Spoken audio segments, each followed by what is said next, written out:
We're about to do our first live IP version 6 config, and we're going to see some other great information come up as a result of this simple config on the router in just a moment. But first, let's talk about this address that we're going to use on router 2's fast Ethernet 0/0 interface. We know where every block of this address comes from now. So the first 3 blocks, that was the GRP given to us by our ISP. And then the 4th field is where we're doing the subnetting. That's actually our subnetting block, if you will. And since we wanted to use the first available subnet, it's going to be 0001. The rest of that field, the interface identifier, we're configuring that manually in this particular lab, and we wanted to use the first host address available. So what do? It's all zeros and a 1 at the end and a /64 mask. Now, nothing wrong with expressing that address in that format. That's the uncompressed format. But we also need to know how to compress it. And we want to compress it as far down as we can, and applying both zero and leading zero compression techniques. You see what we came up with as the address, and that's pretty good compression. We knocked it down by over 50% if you want to count how many numbers you have to type in.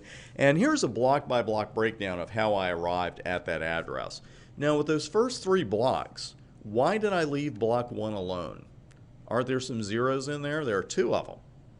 But they're not leading zeros. We're either compressing leading zeros or we're compressing a block of all zeros, right? Either leading zero or zero compression. There's no such thing as middle zero compression. You're not going to be able to drop anything there. So the first 3 blocks, we leave those alone. The 4th block, we compress that from 0001 all the way down to 1 with which kind of compression?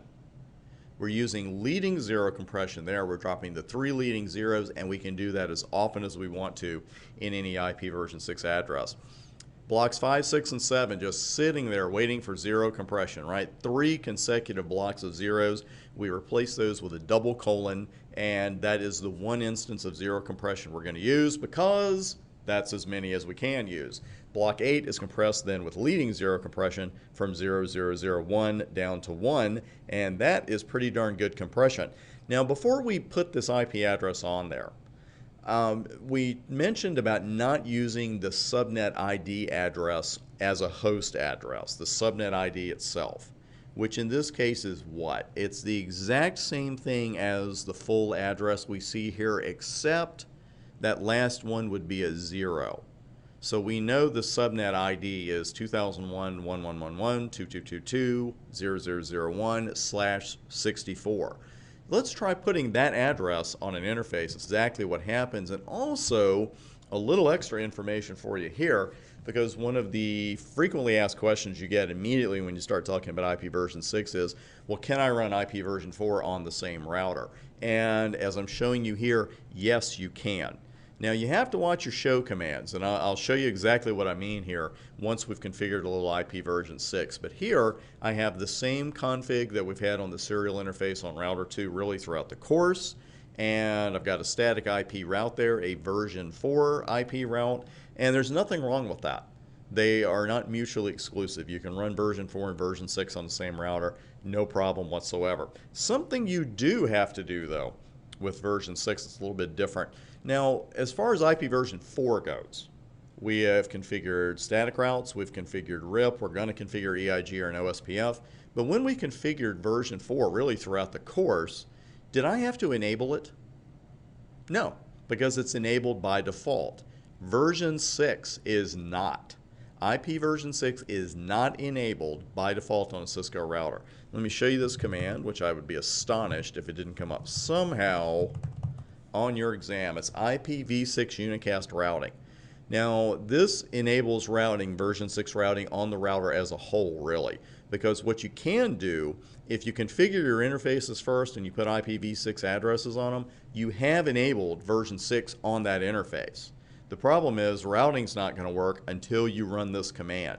So it can drive you a little nuts, or actually a whole lot nuts, if you happen to leave this command out, but the rest of your config for version 6 is fine. So I strongly recommend to you, whenever you're starting a lab with version 6 or config for a customer, doesn't matter, always enter this command first.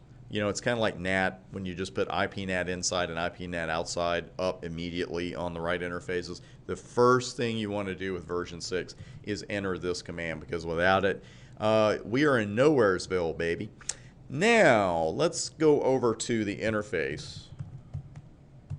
And first key is putting IPv6 address there, because this is tied in with what I was mentioning with show commands, and it can be a little frustrating when you first start using version 6, especially if you've been using version 4 for a long time, if you're an experienced network admin. If you're not, no worries, that's okay. But if you have been using Cisco routers for a while and you've been entering all these commands that start with IP, it's really hard to remember, hey, I got to start putting IPv6 in.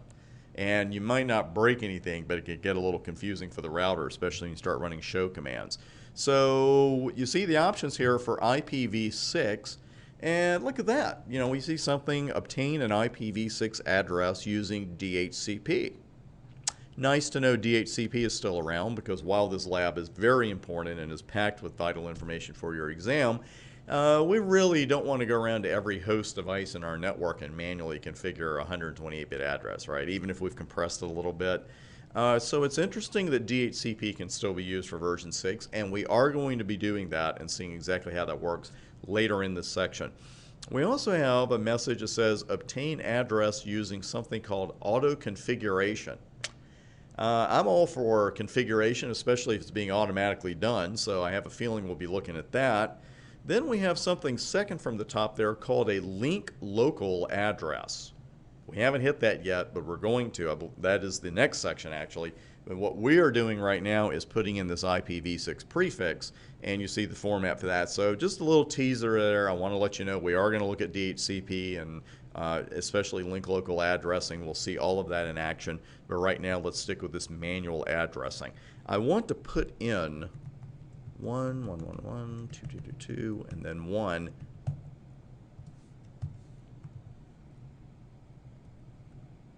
And then we try /64 right there.